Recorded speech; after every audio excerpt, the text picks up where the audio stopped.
Welcome back to Cocktails and Classics. I'm Dylan. Joining me, as always, is Ben. Hey. Hey, as always, except for last time. Yeah, except for last week.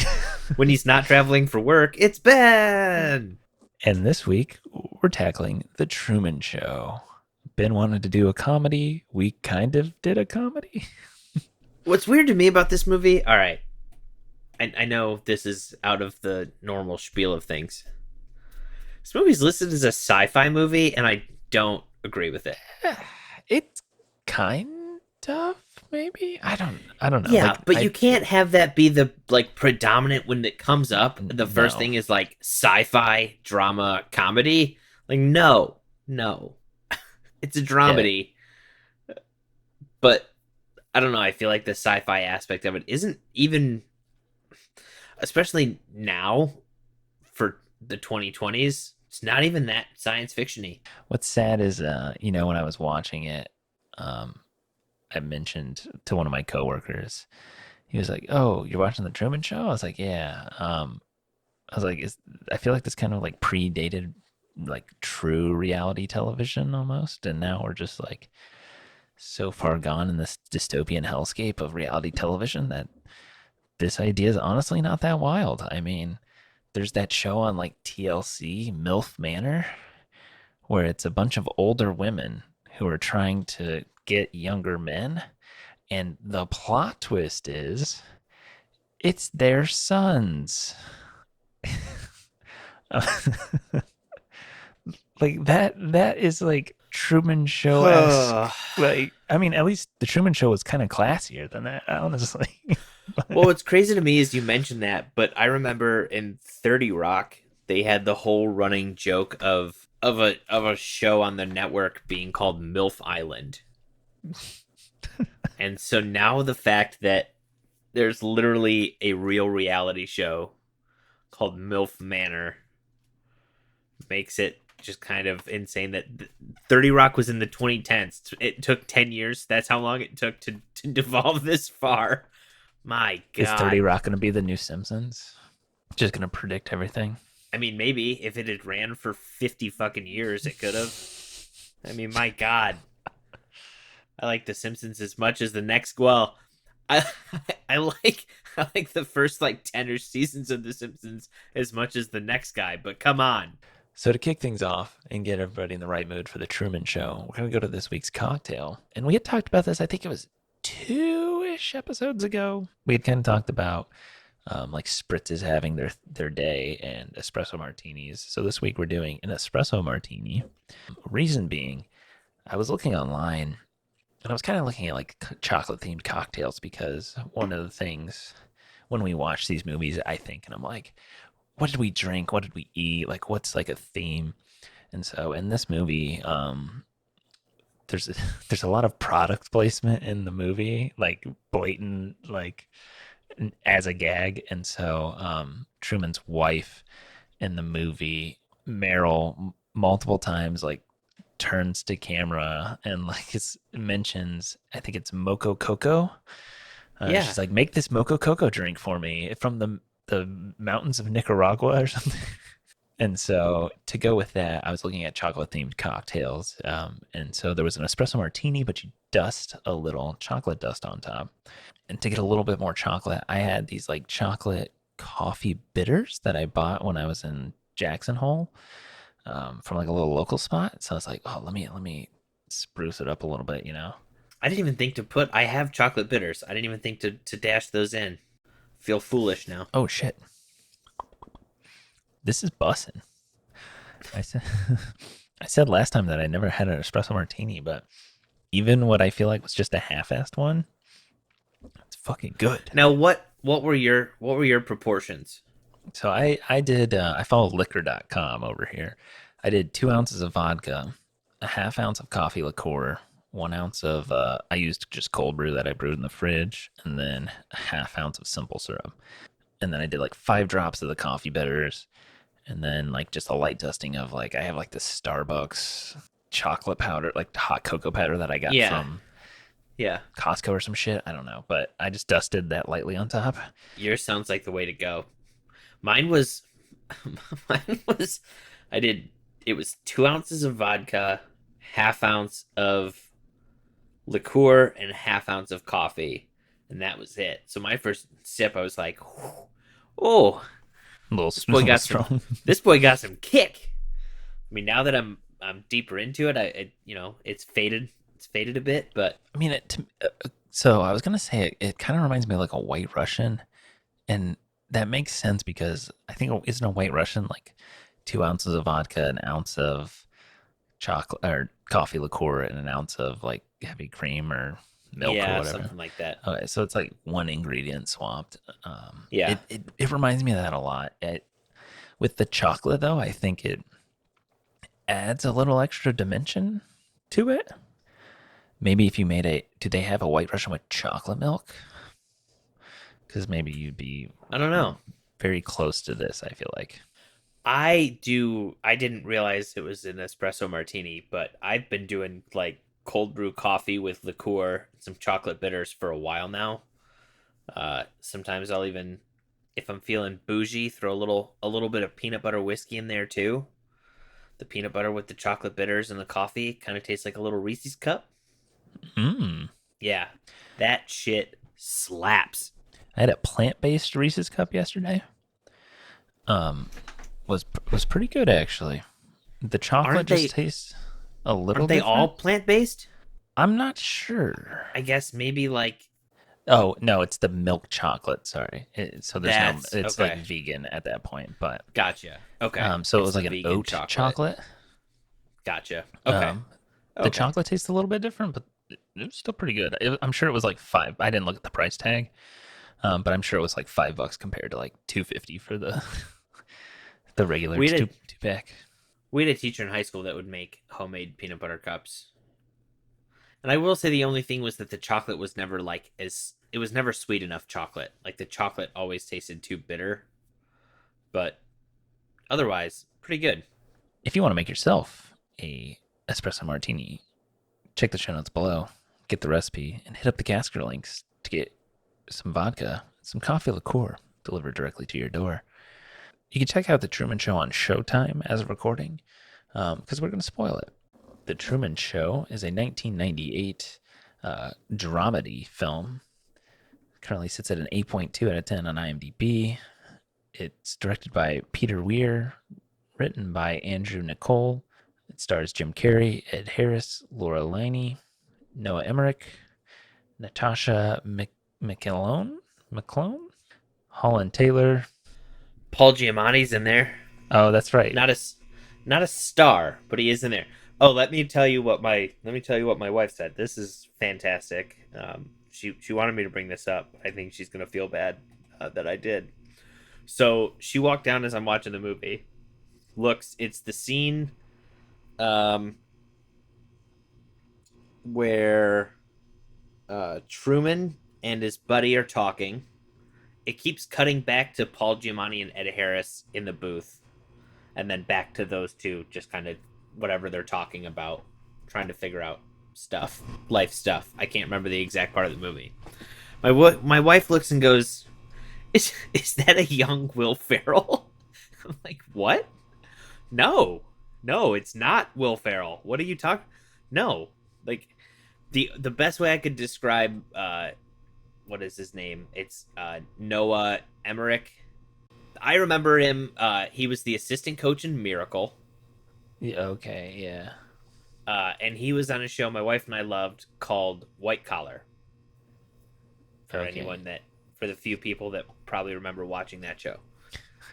I was like, no, he was like the bad guy in White Collar. And I'm explaining this to her. She's like, no, not him, the other one. And I'm like, wait, what? Are you talking about Jim Carrey? Jim Carrey. Goes, yeah, that's the one from Bruce Almighty. I'm like, that's not Will Ferrell at all. So then Paul Giamatti comes on the screen, and I said, oh, look, and a young Paul Giamatti. And she goes, oh, yeah, he was in that movie. I'm like, yeah, he was in Big Fat Liar. She goes, no. He was in Secret Agent Cody Banks with Frankie Muniz. I said, no. That's he was in Big Fat Liar. Liar with Frankie Muniz. She goes, wait, was Frankie Muniz in both of those? Yeah. Well, he was in the one where he gets pushed in the pool and it dyes in blue. Like, yeah, that's big fat liar. uh, I was like, where are you right now? The Truman Show is the story of Truman Burbank, the star of The Truman Show, a 24-hour-a-day reality TV show that broadcasts every aspect of his life without his knowledge. His entire life has been an unending soap opera for consumption by the rest of the world, and everyone he knows, including his wife and his best friend, is really an actor paid to be part of his life. The Truman Show was nominated for 3 Academy Awards: Best Actor in a Supporting Role for Ed Harris, Best Director for Peter Weir, and Best Writing Screenplay written directly for the screen, Andrew Nicole. Is the number 137th movie on the IMDb Top 250, and it is number 191 on Letterboxd. You'd seen this film before, right? I feel like you were a little surprised, so that I It hadn't had been seen a it. minute. We watched it in maybe psychology and sociology. It was a movie we watched it in, and then we had the whole discussion of like, the morality of, I guess, like, the idea of someone not even knowing that they're part of a TV show. Was it is it a good thing or bad thing, that whole, discussion? Kind of the Mm. thought of like, he has the freedom to do whatever he wants, but not really. He's not really free, but he has everything he could ever want. Yeah, where what does Christoph say? Oh, he can leave anytime he wants, and then he tries to leave, and they're literally trying to drown him. Yeah, if he wants to leave bad enough, he could leave anytime he wants. So, having not seen this film, I think I told you like it's kind of hyped up for me. I know it's on a lot of like, so Letterboxd has been doing this thing where they do like 4 favorites, and they just ask people like, oh, like what are your 4 favorites? Because that's like what their thing on your profile on their website is. And so people will give their 4 favorites, and a lot of people have been saying the Truman Show, and I'm like, whoa, like, and people reference it from time to time. So I kind of felt like it's super hyped up. It's gonna be this awesome movie, and I'm kind of surprised I haven't seen this movie yet because it was actually really good. I read one review before I had watched the film, and somebody said not as funny as I remember, but that's not a bad thing.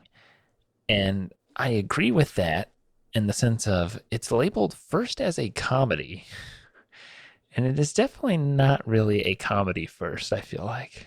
There are humorous moments, but I feel like it's definitely more of a drama film, first and foremost. Yeah, this is a movie that, and I knew that it wasn't like a slapstick or. When you see Jim Carrey's name top billing, this is not the movie you expect to get. It had been a while. I think it's probably been since high school that I've actually watched the movie. So it's been 11 years. One, I forgot how good Jim Carrey is in this movie. Like, again, for what you think of when you think Jim Carrey, and then you watch this movie and you're like, oh, wait a minute. He actually, like, this is an pretty, like, emotionally deep role that he kind of took and really kind of ran with and did just so well making you believe it.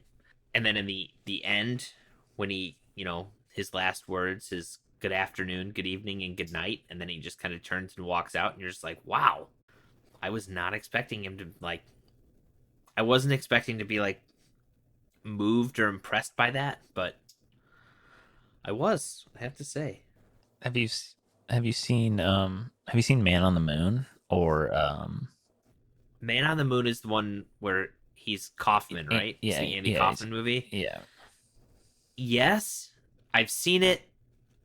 I I don't have any attachment to Andy Kaufman, so it didn't do much for me. I know he was really good in it, and I've seen the documentary of him like behind the scenes where I would say I would have walked off that fucking movie about 8 or 9 times over if I were anyone else that had to deal with him while they were making that. And have you seen Eternal Sunshine of the Spotless Mind? That one I've not seen. Okay, we should do that one next. Because both of those are like more serious Yeah, Jim I Carrey remembered. movies. I know Man on the Moon is like him actually, because he goes through the part, it's the slapstick part of Andy Kaufman, and then he goes through the point where Andy Kaufman, I think it was it leukemia? know it was cancer, but I can't remember what type of cancer. And it goes through a lot more of a serious. Sorry to everyone who hasn't seen the movie Man on the Moon, about a Or guy knows Andy who Kaufman's life. yeah, or yeah. Sorry, I'm spoiling the life of someone who died probably a while before I was born. But Andy Kaufman, who was famous for being in the TV show Taxi, and he was also a pretty big stand up comedian. Um, Yeah. He was on SNL too, wasn't he? I maybe for like a year or two. I don't think he was on there for long. But anywho, yeah, he was just kind of a weird dude. Ended up getting sick and going through, I mean, a lot of serious stuff later in his life. Well, yeah. I mean, But I remember watching the documentary, and they were talking with Jerry Lawler, the wrestler. He was like the commentary guy. But I yeah. guess him and Andy Kaufman had like a wrestling match or something Yeah. in the 80s. And he did the movie with Jim Carrey, and he's like, I was ready to legitimately hurt this man. And I tried explaining to, because he never left character, and I tried explaining to him, you do realize, like, off screen, Andy wasn't like that. Andy and I were very friendly. We got along really well. He's like, but Jim was just an asshole the entire time as Andy Kaufman, and I legitimately wanted it.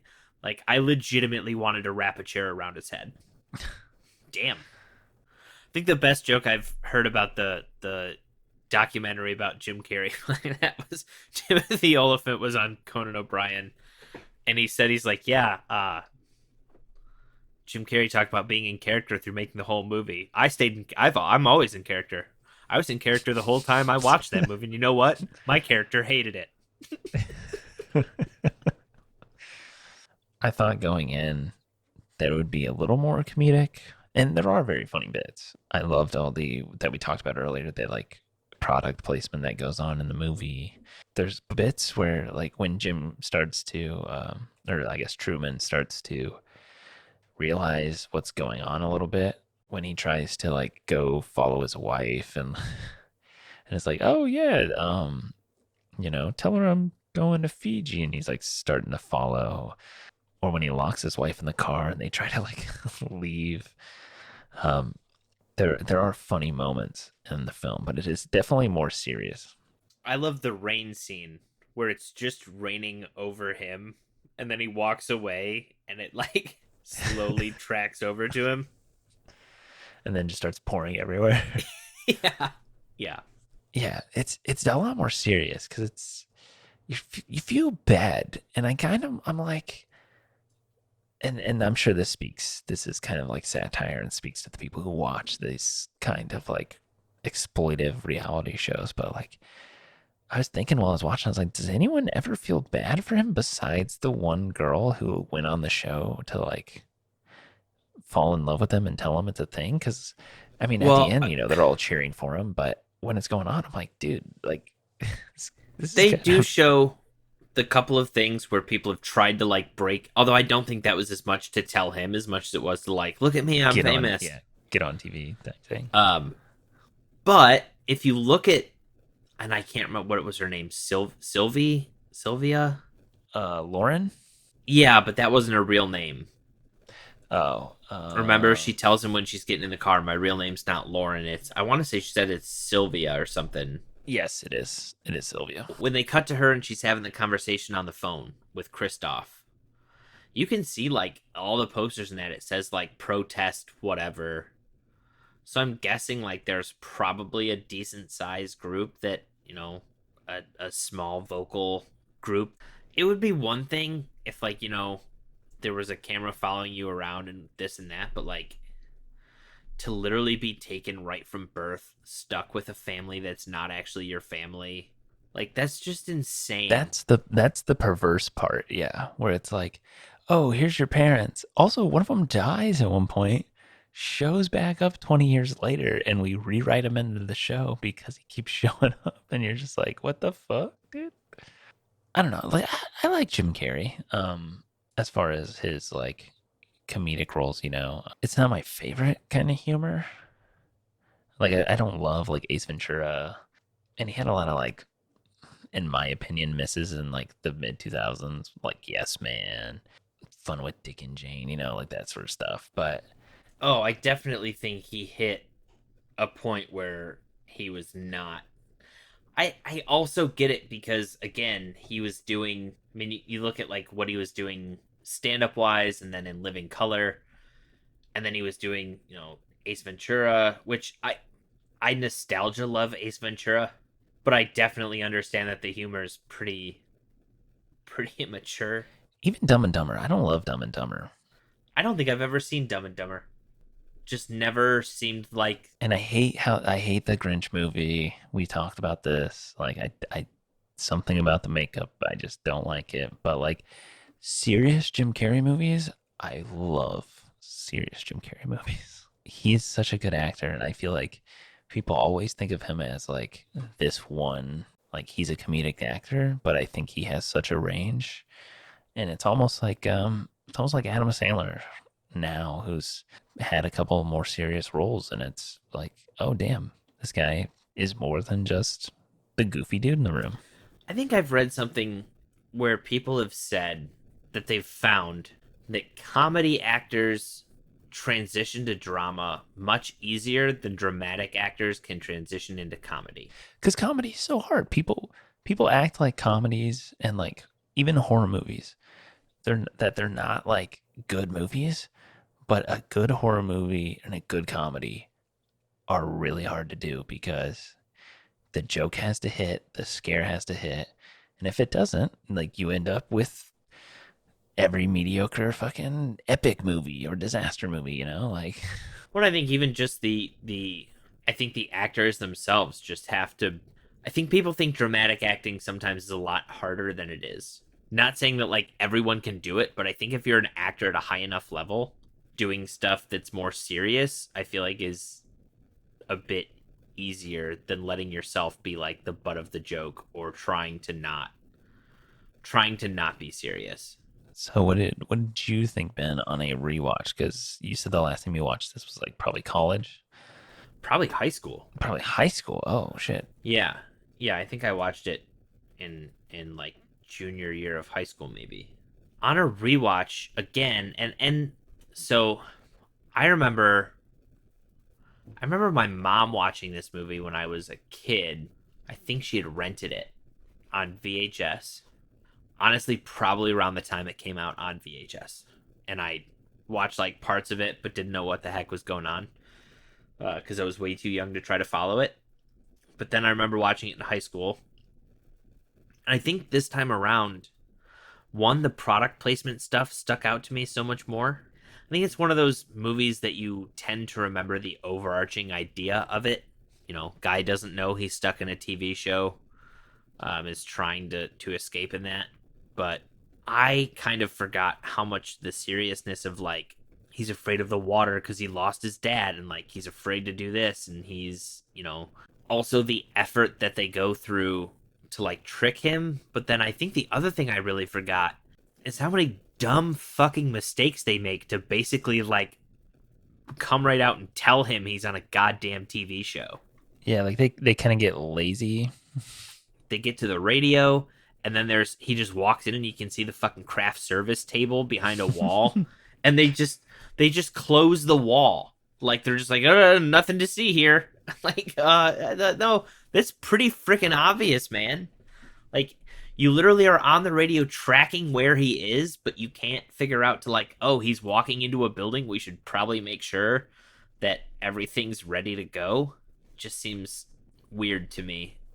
I was kind of wondering, like, was somebody doing that, or did they just fuck up? I feel like it was a mix of one, he like Truman just kind of decided to go off script for what his day to day, oh, he doesn't go in this building, so like, we can kind of set, and then it was like, oh, he's walking by, oh shit, he's walking in here right now instead of, what he was supposed to be doing.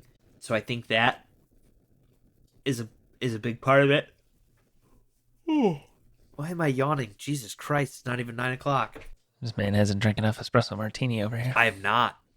I only had one cup of coffee today too. That's probably my problem. I normally live that like half pot of coffee life because I need it. This man's got kids. Got a son that wakes me up at 5 something in the morning. Ooh. Yeah, oh yeah. Yeah, he's at that wonderful stage now. Yeah, I think I forgot some of the seriousness of like the stuff that happens throughout. So I remember parts of it, but the emotion that it kind of takes you through, or like when he snaps at Meryl and like then all of a sudden like he's got her at like the weird knife point. You're just like, oh shit. the I did not remember this getting like this heavy to the point of like he is literally losing his mind. Like I remember him wanting to leave and wanting to go to Fiji and everything like that, but I never remembered the part of it where he was just like loses it and Yeah, what was it? The peeler scraper. the peeler cutter something all in one. Yeah. We've talked about like Jim Carrey as well, but Ed Harris's character in this is so good but bad at the same time. Like Ed Harris does a great job in the role, but his character is such an asshole as like this dude playing God basically. Yeah, and I will say I did love the symbolism of where they finally get to that point where he's like let me talk to him and he's just like Truman, you can talk to me. And he's just like looking up in the sky like he's actually talking to God. Yeah. And he's just like what is all of this? This is a TV show. What who am I? You're the star. It's just like, man, yeah, it's like he's having a conversation with God. Who is this? This is the creator. Anytime someone refers to themselves as a creator, the creator, automatically a douche, right? I don't think there's anyone that's like, I'm the creator, that you're like, oh, this guy seems like a normal dude. This dude definitely isn't full of himself. That was I wanted to check IMDb.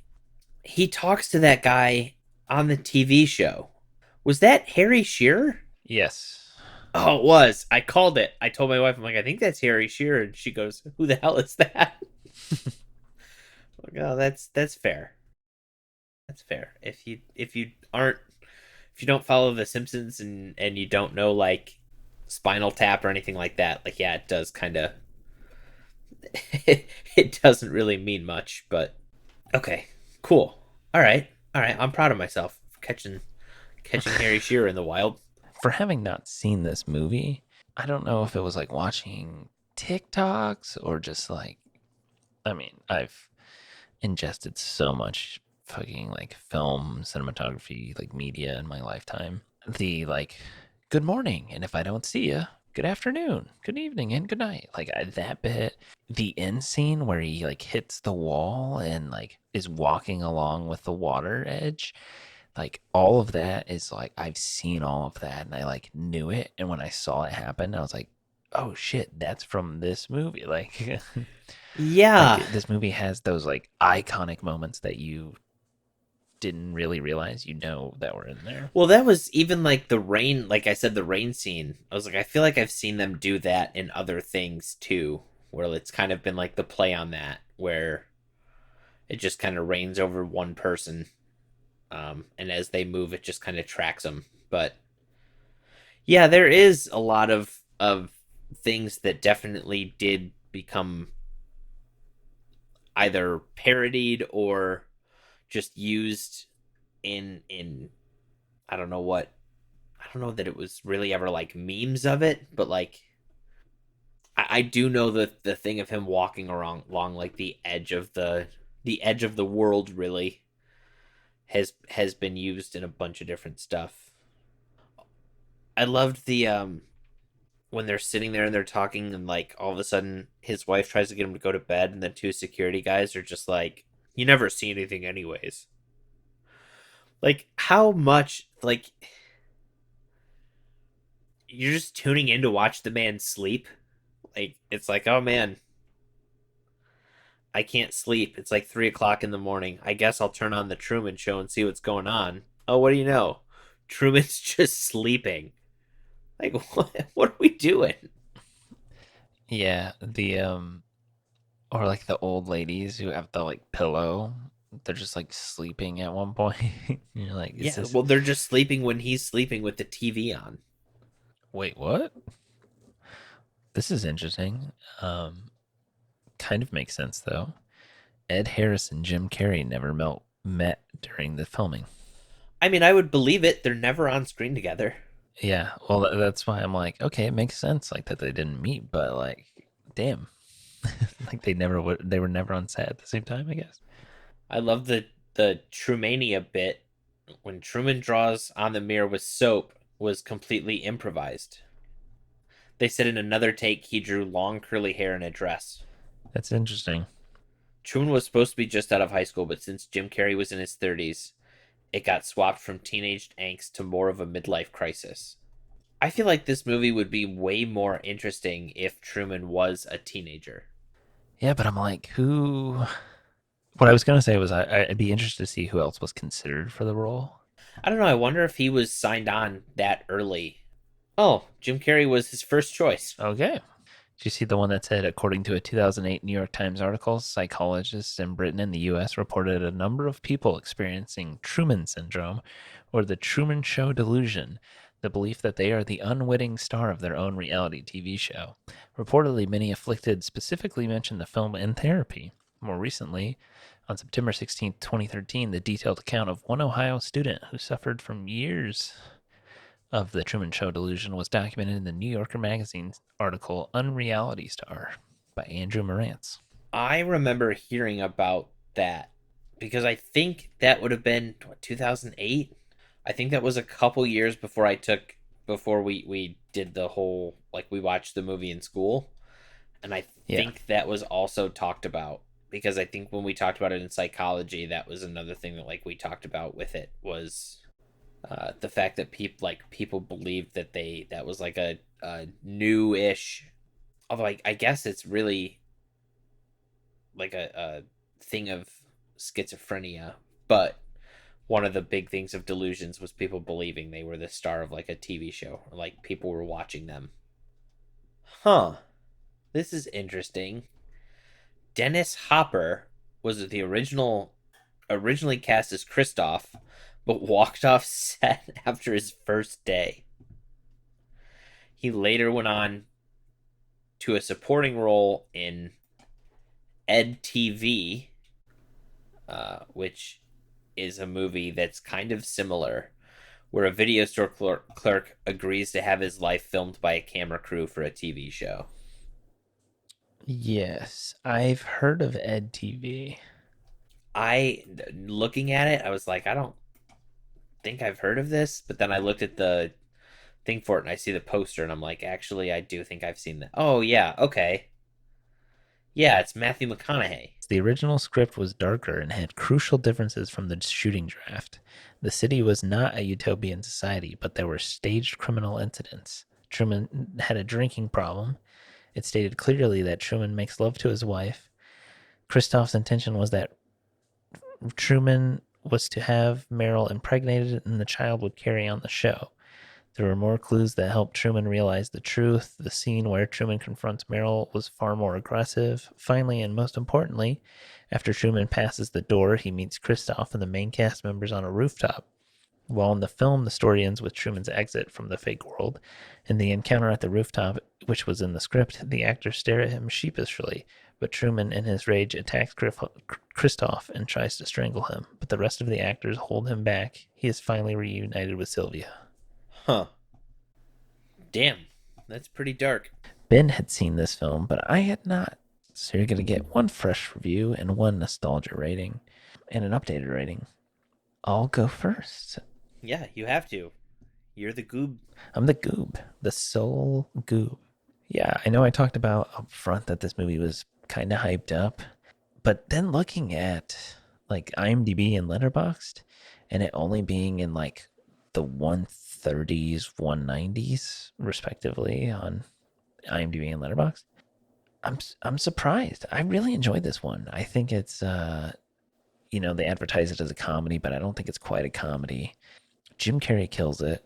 I think this was a role perfect for him. His quirky kind of humor, zany yet serious persona that he does so well fits perfectly with this idea and this movie. I think this movie hits a little harder. Like I said, the one review I read, not so much as funny now, but more so like the idea and the concept of this 24-hour reality show about somebody from birth till death in this perverse reality show world we live in fits so much well. Like it's more poignant today, I would say, even though It's a they're more fitting social commentary now than it was yeah. when the movie was made. Yeah. Yes, exactly. All of the supporting cast does really well. Never in this movie was I like, man, this is really taking me out of it. Which is funny because that's kind of like what the movie is about. It's like getting taken out of the seeing how the sausage is made, sort of, so to say. I mentioned that there's so many iconic like scenes and shots in this film. End scene is so beautiful, and there's so many moments of this film that are just kind of like beautiful, where they like sit in the moment, and you're like, damn, I kind of forget that this is a comedy, sort of. And I really enjoyed this one. I'm excited to watch this one again. I'm not gonna rush and watch it, but I definitely will watch it soon again and get like another chance to digest this one. I'm gonna give this one a 9 out of 10. I think this lived up to the hype, and I think it was better than honestly what I was hyped up for me. Highly recommend it. I feel like most people I talked to, I know I was shocked that you hadn't seen it, but if it weren't you, like, obviously we started this whole podcast because Cam hadn't seen a lot of movies.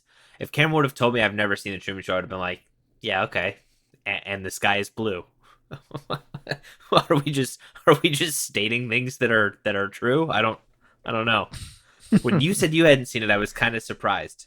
But I think I had this movie probably around like a 7 going into it. I like I said, I remembered the plot. I remembered the overall. I wouldn't say there's nostalgia for this movie. I think this is a movie that if you don't rewatch right away, when you go back and watch it, you'll find yourself probably rediscovering things that even though you probably did catch them when you watched it the last time, you're catching them again and it feels like you're catching them for the first time, which is something I really enjoy about movies. I don't want a movie to be forgettable, but I like it when rewatching it after a period of time, you don't know everything and there's still something that, like the product placement. I'm sure I remembered it. I'm sure I caught on to it when I watched it the first time, but watching it this time around, I was like, man, that really kind of pulls at you for, the clue of like, hey, this should be pretty telling. If we're witnessing it twice in like a 1 week span, how often is his wife doing this? How often is she just the product placement person? Yeah. Or his friend. He's like, now that's a beer. Yeah, yeah. The more I see about Jim Carrey, his personality fits so well with playing that type of character where like, yes, he's goofy and he's slapstick and he's got this upbeat personality, but behind the scenes is a little bit there's more going on than just what you're getting out of you know the clown. There's a lot under the makeup. He shines through really well in this movie. Huge props to him. 8.5 out of 10. Good movie. Highly recommend. If you haven't seen it, check it out. If you have seen it and it's been a minute, give it a rewatch because there's probably some things in there that you don't remember or you just missed the first time around, and it's worth going back and trying to catch some stuff. If you enjoyed this, don't forget to rate and subscribe. Check us out on Instagram at Cocktails and Classics Pod, and check out the new website, www.cocktailsandclassicspod.com. Hit the show notes below. If you want to make an espresso martini, hit the caster links. Get yourself some vodka and some coffee liqueur delivered directly to you. Share us with your friends and family. Rate us, subscribe us. Please leave a rating. It really helps us out. Review us. We would be greatly appreciated wherever you listen. And check us out next time. As always, watch responsibly.